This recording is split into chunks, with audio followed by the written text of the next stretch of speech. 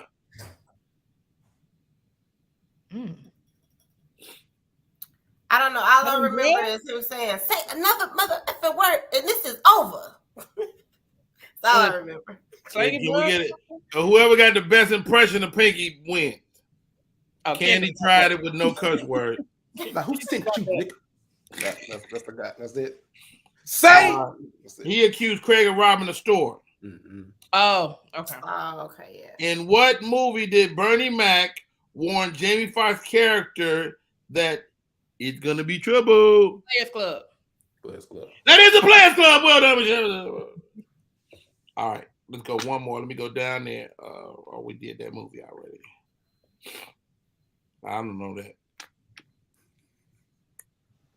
What sitcom made the phrase Arsenio, excuse me. What sitcom made the phrase Arsenio Small popular? Martin. I don't remember that, but the answer is Martin. Mm-hmm. Huh? It was Pam that said it to Martin. Yep. What did Braxton of the Jamie Foxx show grab from his broken glass box during his dance battle against Jamie? A glove. That's the silver glove, sparkly glove. Whose glove? Michael Jackson's glove. Well said, both of y'all. Good job. I suck. Which character out of Joan, Maya, Lynn, and Tony on Girlfriends had a husband and a young son? Maya. Yeah. Maya is correct. Well done, guys. This is Comedy Hype. They have a series of these cards. This is a great little thing to play with your family and your friends as we get ready. What's our prize? What we win? Yeah, that's my question. Nothing. Oh. Nothing. Okay. Nothing. Michelle, how do you spell do again? It's Singadoo, Singadoo. So you can get it at singadoo.com. What? Who's friends with Pecker Face? He says Arsenio has a small pecker. What? Sound like he's looking for I'm not about to have no penis conversation with you, sir. You need to take him to the block party. That's what it seems like you need to do. Hey, an incredible show that's up to this point today. First of all, thank all of y'all coming in. The second hour is underway. We've covered so much today. Looking at the shade room, 600 Breezy. Do you know who that is? Anybody? Michelle? I saw the story. I don't know who he is, but I did see the story. 600 Breezy's influencer girlfriend dies by suicide. He says, I would have died with you, Raven. I mean, this is a sad story. Young lady, beautiful, vibrant young lady, commits suicide. And this is National Suicide Prevention Month. Has started off with a great tragedy. Rapper 600 Breezy revealed that his girlfriend recently took her own life influencer Raven Jackson, most known for her fitness videos, was rattled with stress and depression, according to the series Instagram post made by Breezy. Guys, people are going through it. What do we say to our friends and family as they navigate these treacherous streets out here, man? I feel like you need to tell people counseling is okay. A lot of people, I hate to say, in our community, think counseling is not something you should do. Oh no, we just gonna pray about it. I'm like, okay, pray, but seek help too. Right. Wow. Yeah. Jerry, your thoughts, man. I mean, is it your generation, Jerry, that are having a tougher time than ours, or is it just everybody out there suffering? I think it's everybody. There was just a report of the CFO from Bed Bath & Beyond. They filed for Chapter 11 bankruptcy, and he jumped out. What was it, the 18th floor? Now, granted, he was going through some scandals and some mishandling funds. But I think it's everybody, man. I think sometimes the pressures of life can get to you, and people succumb to them. But I agree with Jill of all trades. You got to talk to somebody. Don't be afraid to talk to somebody. And then you as a person, because one of my co-hosts on the show, the Dignified Delinquents, she lost one of her line sisters to suicide as well. And she's always an advocate of check in on people. Like, if you ain't heard from somebody in a while and they moving a little different, don't be afraid to check in. Don't be afraid to say, "Hey, I'm just popping up on you to make sure you are all right." So you do the work as well. And let me piggyback on that, Jerry. Not just when you haven't heard from them, like when God goes, give them a call them. Yeah. And that check in is a real thing, and that matters, man. As we navigate this life, man. Shouts out to 600 Breezy and his family and friends, man. It's a sad situation happening over there. Again, Diddy throws his full support behind Kanye West. Kanye is suing Adidas. He's looking to boycott Adidas until they, quote unquote, make it right. I saw this story, and people usually have a hard time suing big companies and corporations. I think Kanye is not a regular person. Right. I think Adidas about to take a hit messing around with Kanye West. People say this man is crazy, but he crazy like a fox, in my opinion. Michelle, what's your thoughts as you hear this story? What's he suing him for? Well, he ain't suing him yet. It's a boycott. Okay, but I mean, there's no reason. Is there something they did that made him want to boycott, or? Okay, let's look. He wants them to make it right. Let's see, Kanye. It appears that Diddy is fully supporting Adidas, sharing screenshots, text messages, and Diddy also plans to boycott Adidas until they make things right. But Kanye is definitely not alone in his fight against Adidas. His fans continue to full support. Sharing screenshots. Please, can you send me something? Praise God. I don't know what they suing him for. Kanye kind of put Adidas back on the map when it came to his Yeezy collection. Right. He's basically feeling like Adidas isn't having a mutually beneficial relationship with him. So he's leaning on the culture to boycott Adidas until they make that relationship right. Now, whatever that relationship is, maybe it's money, maybe it's, they're holding his line. Maybe you never know with Kanye, but he's essentially saying, Adidas, I made you who y'all are now. So he wants a new deal. Oh, I ain't mad at it. He wants another deal. But how about this? Monique said the same thing, and people said she was fucking. She was not. It was she should go sit down somewhere. Isn't it interesting the way we deal with women and men in our country, black or white? It everything is tougher for women. Am I tripping, Michelle? To a degree, depends on what the situation is. But yeah, it's a little bit difficult for us. Wow. And Jerry. With the fro.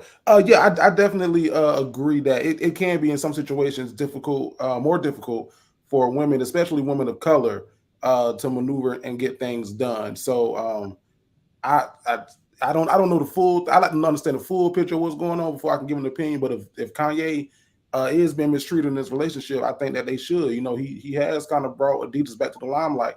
Nobody wasn't wearing them before Kanye started wearing them. Yo, comedian. What you said earlier too. Remember you was talking about the licensing and stuff or whatever. What deal did you sign? Hey, but sometimes you sign a bad deal and you have leverage to make that deal better. You should. Yeah. Comedian Jake Staley is in the comments. What's up, Jake? Thank you for tuning in.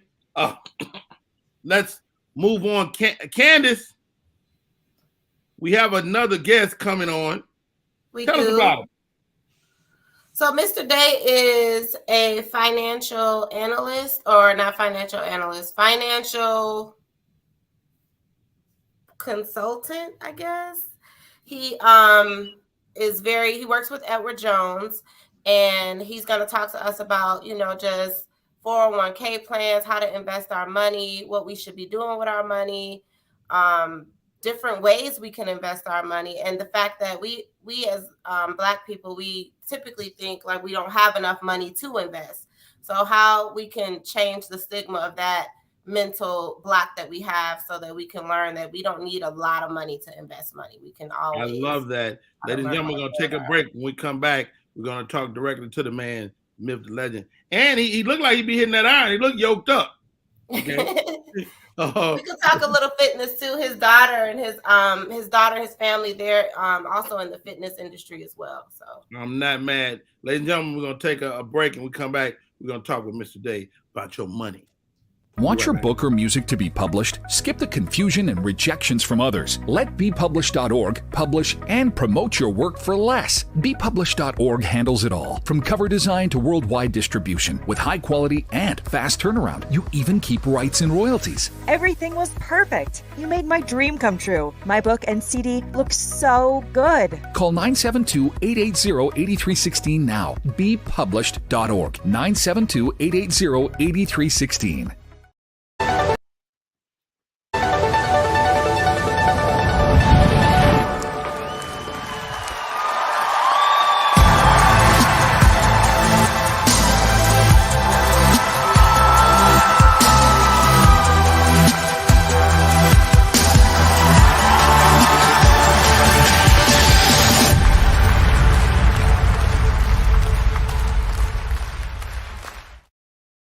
We are back in full effect. My name is Rodney Perry. You're tuned in to Rodney Perry Live.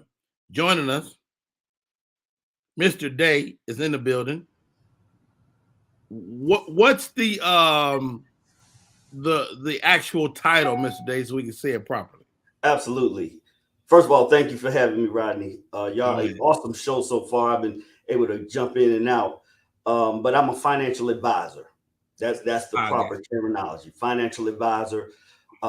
In some cases, you may see financial planner. Traditionally, if you go back, you'll hear people say stockbroker, but we do a lot more than sell stocks. Right. And then when we talking about folks with a lot of money, the big money folks like yourself, we're wealth strategists. Okay. So, that's what we like to, those are our titles, the going titles. Man, I love it, man. As an entrepreneur myself, let's jump into it this way first, bro. I'm an independent contractor for the most part. How do I get my family health care without breaking the bank?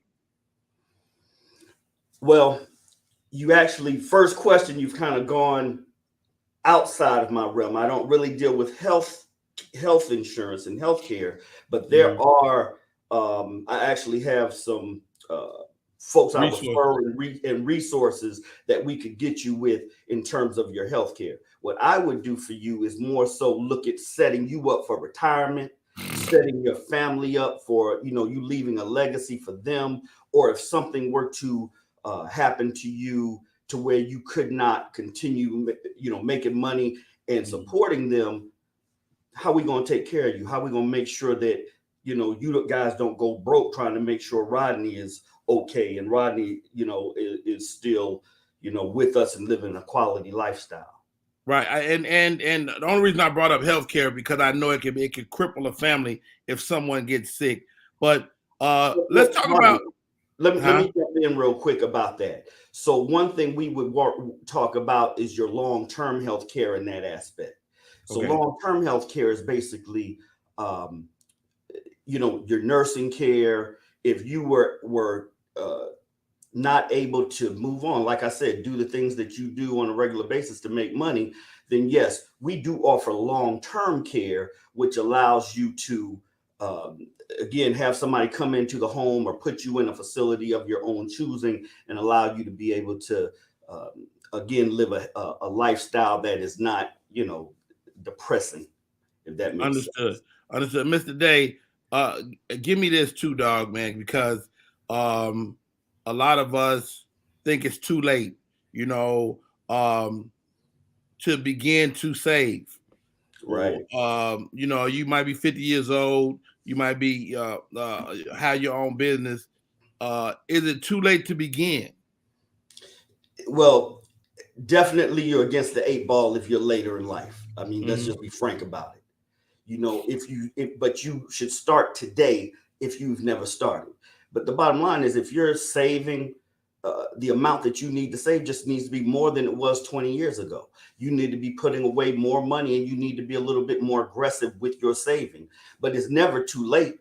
I mean, you just should, again, if you're later in life, 50 or older, you're probably making a lot more than you made before. So you can put away a substantial amount more. So it's never too late to save. I tell everybody, look, when's the best time to plant an oak tree? If you didn't do it 50 years ago, it's today. Right? Because you still need to build that tree in order to give you shade, provide fruit, or whatever it is you need. So I always say today is the best day to start. Don't wait. When we're talking about investments, do you encourage aggressive investing or more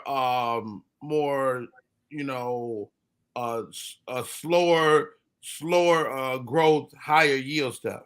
Yeah, I suggest quality investments.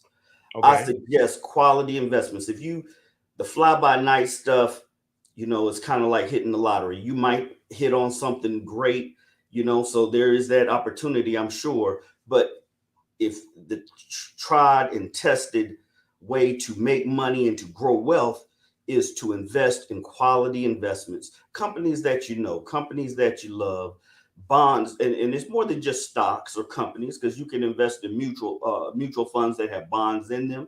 You could invest in municipal bonds. If you have municipal bonds, are basically where you loan your money to a municipality and they pay you interest. Those are investments as well, very quality investments. And then also diversifying what you have, because you don't want to have all your eggs in one basket. Let's say you had everything in company C, right?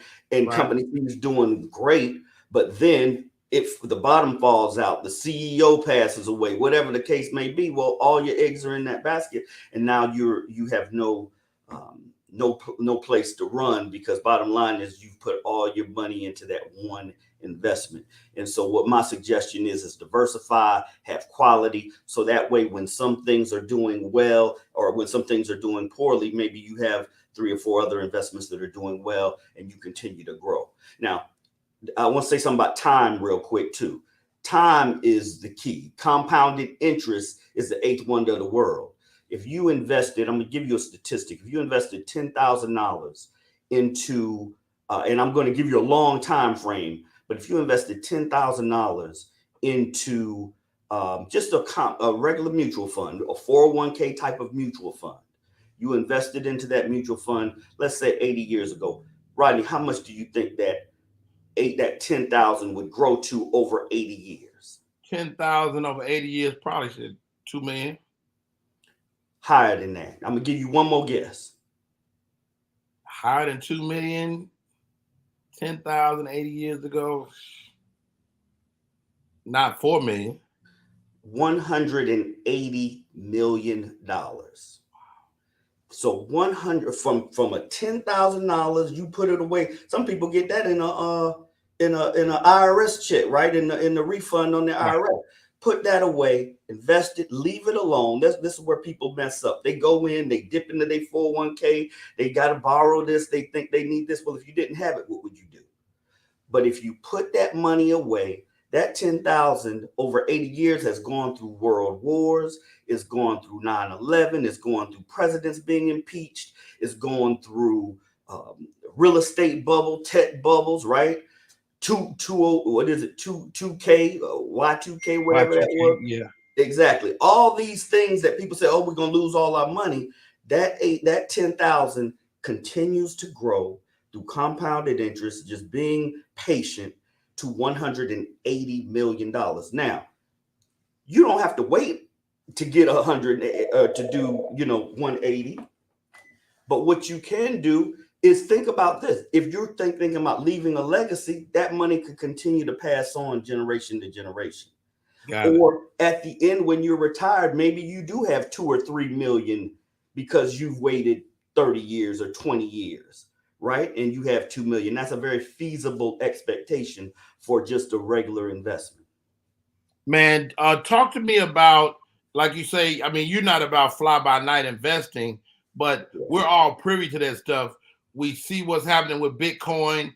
We see, is that stuff the future, or should we be a little more patient and just kind of watch it a little longer? So, like, that's a great question, Rodney, and I knew you were going to ask that because everybody asked me about Bitcoin, but and cryptocurrencies and NFTs and those things. What I tell folks is, if you have money to lose, that you don't, if you said, okay, you know what, I got this play money over here, go ahead and and dabble in it. Yeah. And see what happens, because I don't know. I don't have a crystal ball. I don't know what will happen. It very possibly is the future, but it's not the right now. You understand what I'm saying? Right. We have over 120 plus years of history with the stock market, with bonds, and how those things continue to grow. So we know what's going to happen with those things. But with the cryptocurrency, it's very new. It's in its infancy stage. And that's a lot of times that's the way to get into an investment for sure. But again, you have to be willing to take on the risk, because that is going to be high risk. And it is a possibility that you could lose everything that you invested in it. Indeed. We're talking to Mr. Day, financial advisor. Got a couple of questions over here on the chat. Somebody says, what about Forex? Now, we hear about Forex in some of the same light that we hear Bitcoin and digital currency. But you got to put the work in to do Forex. Yeah. And I'm not 100%. I'm not knowledgeable in Forex enough to say this is how you make money and so forth. What I do know is it's something you got to sit there and you're watching. And if that's not what it's like, man, if you're, if for me, if I diagnose myself with, if I feel like I'm sick, I'm not going to go diagnose myself and then go operate on myself. So in terms of making money and doing something like that, just because you're hearing about something on maybe a social media, or people are telling you, hey, you can get rich. All you got to do is get on here and learn this right here. For me, I don't have the time, the patience, or the risk tolerance to be able to say, yeah, I'm going to invest my time and money into trying to grow Forex. I'm not, again, I think that is in the same category of cryptocurrency and those things. It's a lot of risk associated with it, and it's a lot of commitment associated with it as well. So again, I stay with the, tried and tested investments and that type of thing that I know will make us money over time. Roy G says, is it a scam? And I'll answer that for you. It's like a guy telling you he can teach you to fly a plane in 2 days. Right. The plane will fly, right, but it takes more education than that. And why, the thing that kind of always comes to me, Rodney, is why do you have to have me to join you for it to be successful? Why they always coming to me asking, hey, I need you to come and join me. Multi-level marketing works, but somebody always gets fucked. Am I right? It works. If you can get in, you the first one in and the first one out, you win. But everybody else is going to take it in the shorts. And with traditional investments, have you ever heard anybody say, hey, I need you to come and join this 401k in order for me to get paid? Or I need you to come by. You need to listen to this speech for 3 hours. Exactly. I don't get it. But again, I'm not one to knock somebody else's hustle if it's working for them. All right, I'm going to give you this last question from Mr. Roy G. I want to open a food business. Would you recommend a food truck first or a building? What are your thoughts? So that's a good question. But what I would probably say is, depending upon your capital that you have, depending upon what type of cuisine you're trying to serve, what type of look you're trying to have.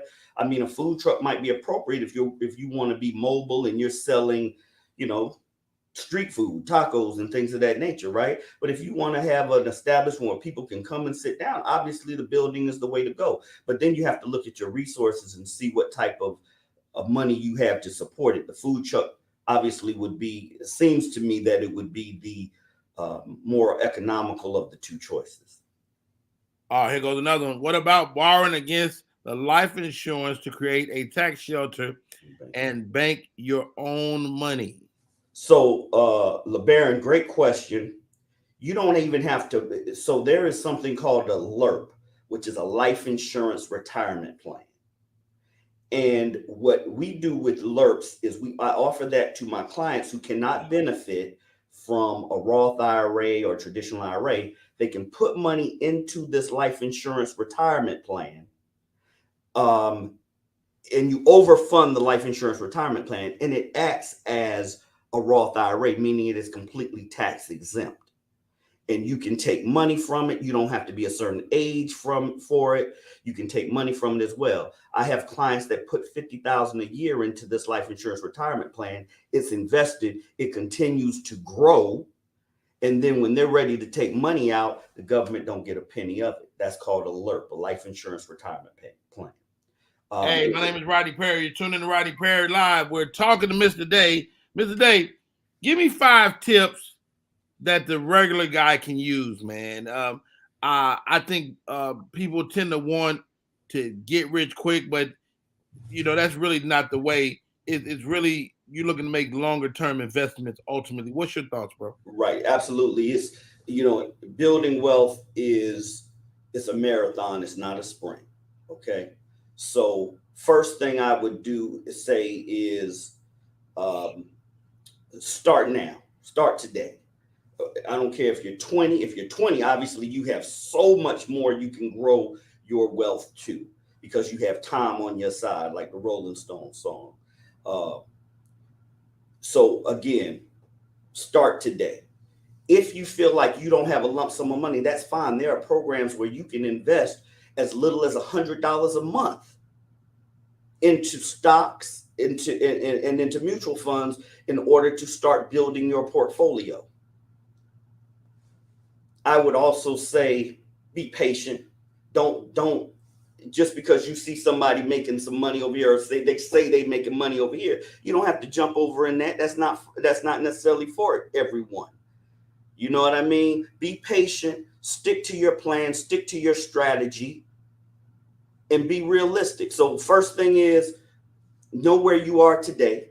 Okay, know exactly, okay, I make this much money, I have this much in savings, I have this much in my 401k. Oh, speaking of 401k, and I'm gonna get back to this point. Speaking of 401k, that's made more millionaires than anything. Wow. 401ks, simply putting away, especially if your employer matches, you got to take advantage of that. That's free money. That's 100% return on your investment. So if your company says to you, you put away 5%, we're going to match you 5%. Well, now you're putting away 10%, but 5 of it is free money. Participate in your 401ks. It's the easiest way to grow wealth and build wealth. Okay. Now, again, first point, know where you are. Second point, determine where you want to be. You know what I mean? So, Rodney, if you said, okay, you know what, I want to retire in 10 years, and in 10 years, I want to be able to, I don't even want to do comedy no more. I just want to travel and lay on a beach somewhere. Well, how much is that going to cost you to do that? Then you put together a plan to do it, right? Right. So 1, know where you are today. 2, determine where you want to be. 3, come up with a plan to do it. 4, make sure it's feasible. That's what your advisor will do for you, is kind of help you put the plan together, and also make sure, You know, man, Rodney, I'm gonna be honest with you. You 50 years old. You ain't saved but about $300. There's you're not gonna be able to retire next year, or you're not gonna be able to buy this house over here because you haven't even gotten started. So we'll make it be realistic about your expectations and your plan. But let me ask you this, Mr. Day. What if you are 50 years, you didn't make the investment at 25? You should tend to be a little more aggressive then, am I right? A little more aggressive. We said this earlier, a little more aggressive with the savings. You don't want to be necessarily more aggressive with the investment because you still don't want it. Your money is still valuable. That's your savings. You want to, it has to be quality and it has to be proven, in my opinion. You have to have something proven. Ooh, let me ask you this, Dave. Okay.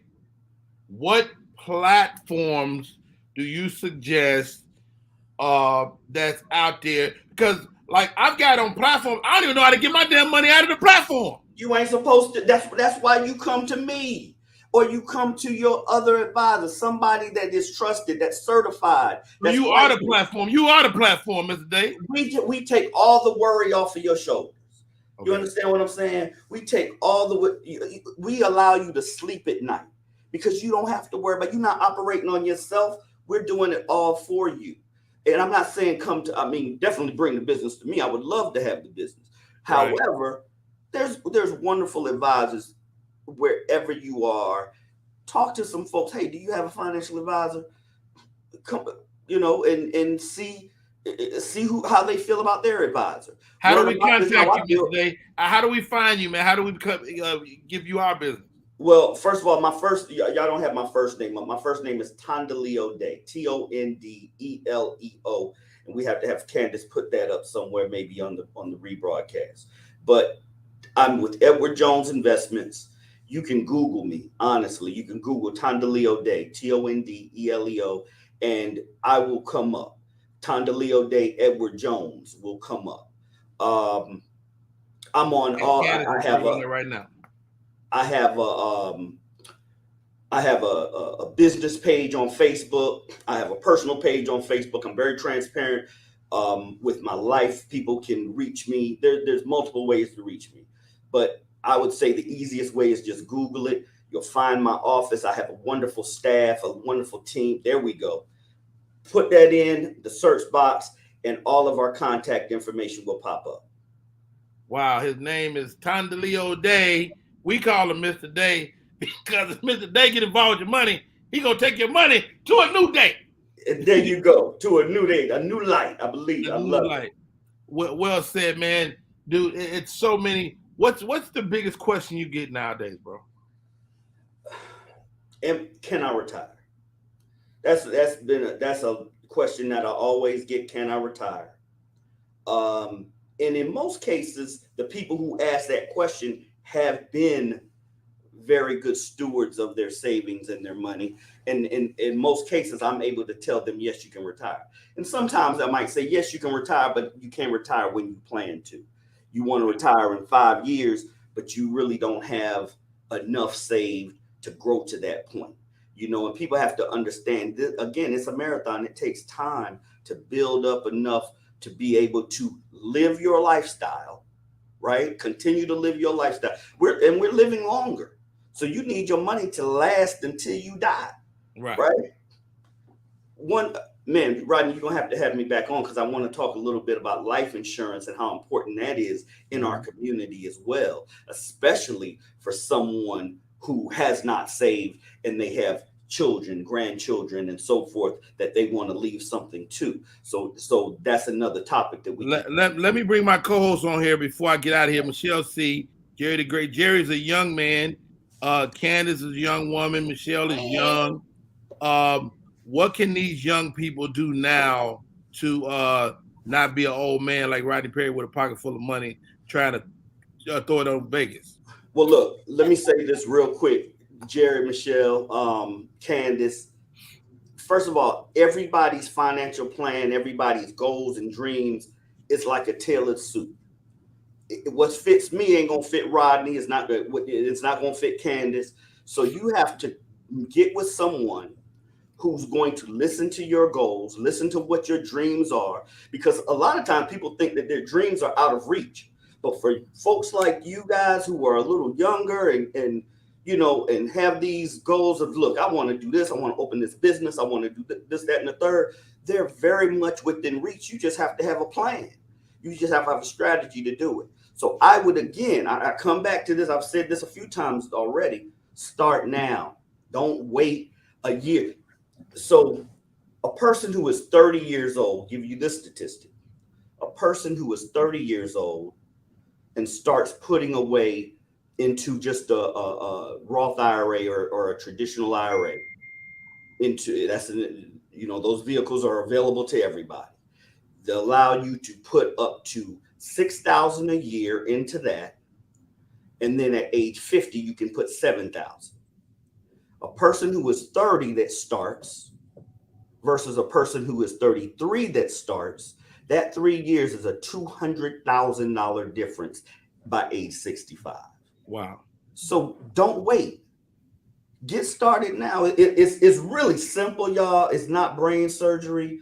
It's really simple. It's get started, put away your money, invest in quality, diversify your investments, get somebody you trust to help you with the plan. That's it. Get somebody you trust, and you can achieve whatever that goal is. Michelle told me, hey, you know what? I want to open a production studio like Tyler Perry, and it's going to cost me this much to do it. Well, let's talk about how long it's going to take for you to get the capital to get there.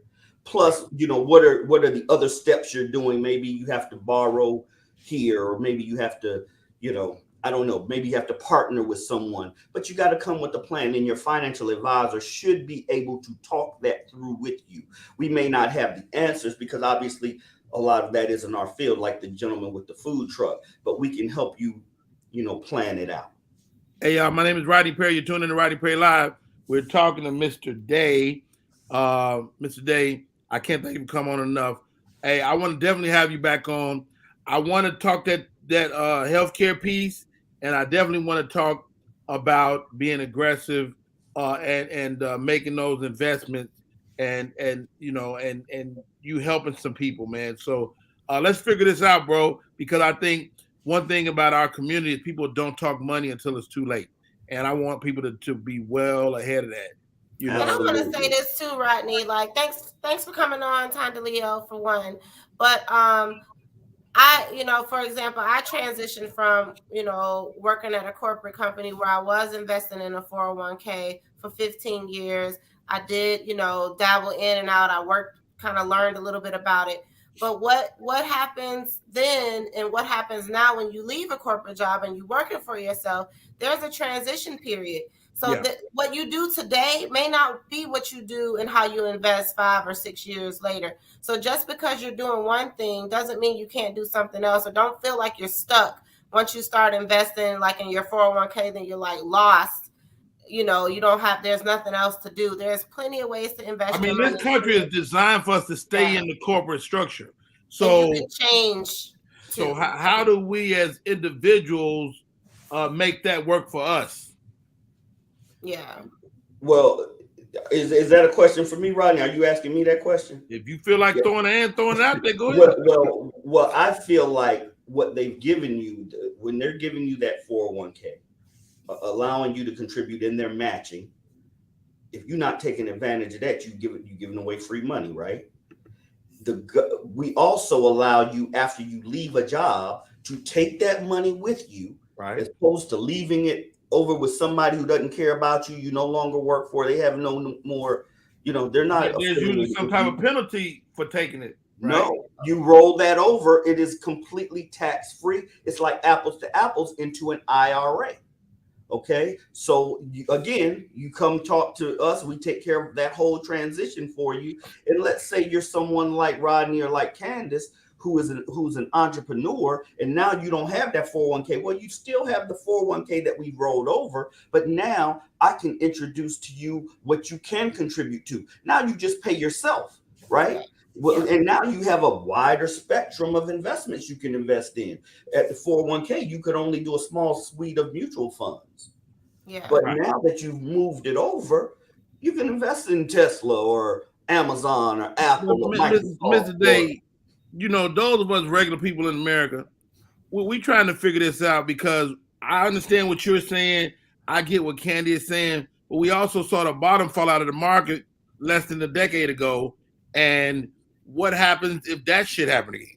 Well, when the bottom fell out the market a decade ago in 08, right? 08. If you stayed invested, you made all that money back in a year and a half. In 18 months, you made every penny back. Now, if you got out, you lost it. If you said, oh, I'm gonna lose all my money, I'm gonna sell it. Well, you've lost it then. Yeah, you've realized that loss. But the people who stayed in actually came back and made more money, and it continued to grow. Remember the 10,180 million. That's a part of that time frame. Yeah. You didn't lose all your money. You just lost a little bit of profit, to be honest. In 2020, when the pandemic hit us, the market dropped close to 40%. Which is actually a good thing. Because then you can buy low, sell high. You're putting money in, but it rebounded very quickly. It rebounded, and all right, stop right there, Mr. Day. We can get into this and kill us all day. Man, I'm telling you, look, we can have this conversation every day. Honestly, everybody, you know, what's important is your health and your fitness, but your money is just as important, right? Your finances. You're absolutely right. Once again, how do we stay in touch, Mr. Day? Tonda Leo Day, Edward Jones. There you go.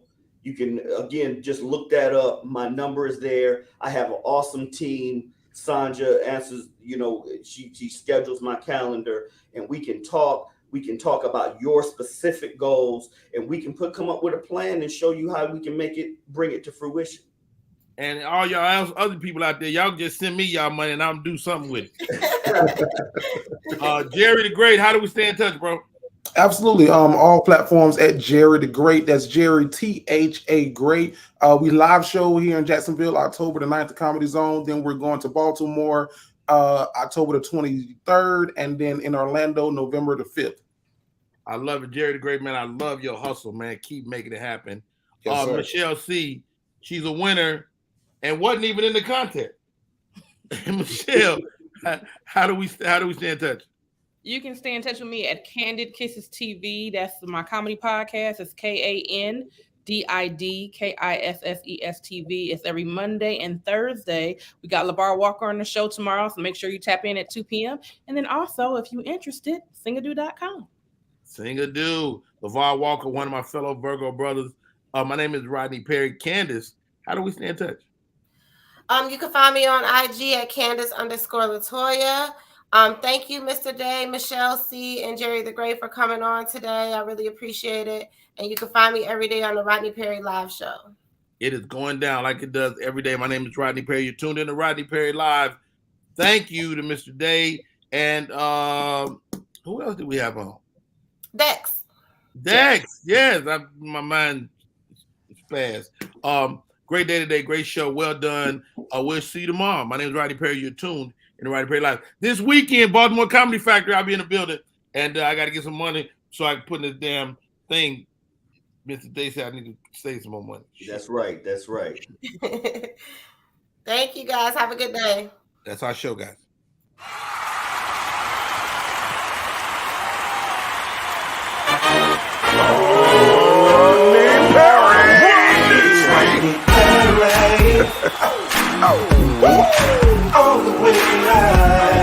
Get ready for America's #1 funny man.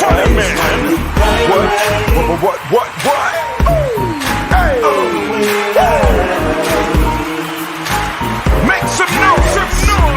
Ladies and gentlemen, from LA to New York, Chicago to Mississippi, let's give it up for America's #1 funny man.